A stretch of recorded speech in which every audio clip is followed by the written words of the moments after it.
कल के वीडियो में हमने देखा था balance sheet and profit and loss statements के बारे में।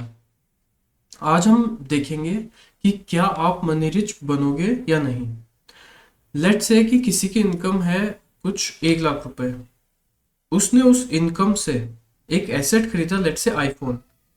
अब आईफोन को उसको दो तरीके से यूज कर सकता है। एक तरीका कि वो उससे कुछ वैल्यू जनरेट कर रहा है, लेट्स से व्लॉग बना रहा है या स्ट्रीम कर रहा है या फिर ट्रेडिंग कर रहा है, कुछ भी।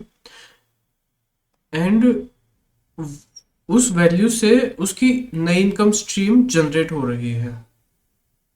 ये तो हो गया पॉजिटिव थिंग उस आईफोन के साथ। एक हो गया नेगेटिव थिंग उस आईफोन के साथ कि वो उस आईफोन का जो वो यूज ले रहा है, वो काम उसको एक 20,000 रुपए का फोन भी करके दे सकता था। तो बेसिकली इस केस में उसका आईफोन एक डेप्रिशिएटिंग एसेट बन गया कि टाइम के साथ उसकी वैल्यू कम हो रही है। एंड वो उसको कोई वैल्यू भी जनरेट नहीं करके दे रहा, इनकम जनरेट नहीं करके दे रहा।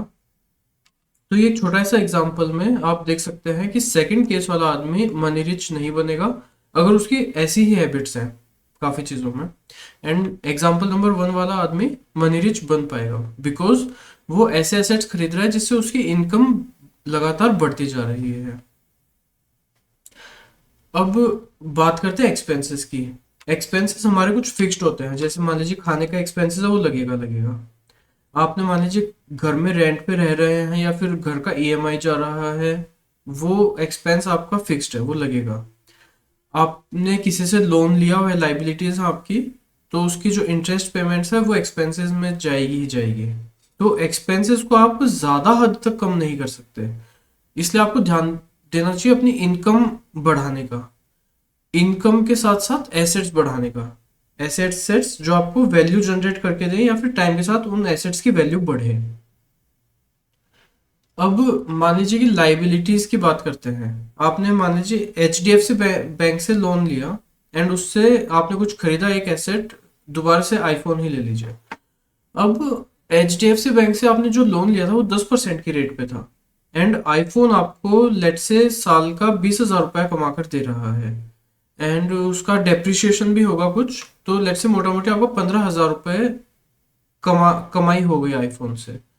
तो नेट नेट आपको 5,000 रुपीज का इनकम हुआ।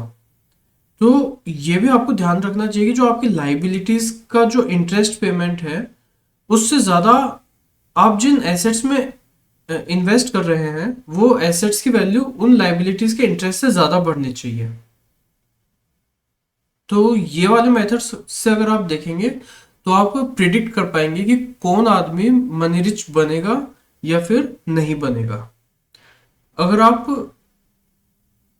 अपनी इनकम सोर्सेज बढ़ाते जाएं लगातार और वो जो इनकम आए उससे लिमिटेड एक्सपेंसेस करके अच्छी वैल्यू के एसेट्स खरीदे जो आपको फर्दर वैल्यू जनरेट करके दे, फर्दर इनकम स्ट्रीम्स बनाए, उनकी खुद की वैल्यू टाइम के साथ साथ अप्रिशिएट हो, बढ़े, तब आप टाइम के साथ साथ मनी रिच बनते जाएंगे। एंड लाइबिलिटीज को कंट्रोल में रखें obviously, and rate of interest of liabilities should be very low. So इन्हीं चीज़ों का ध्यान रखिए and all the best for your journey to become money rich. Thank you.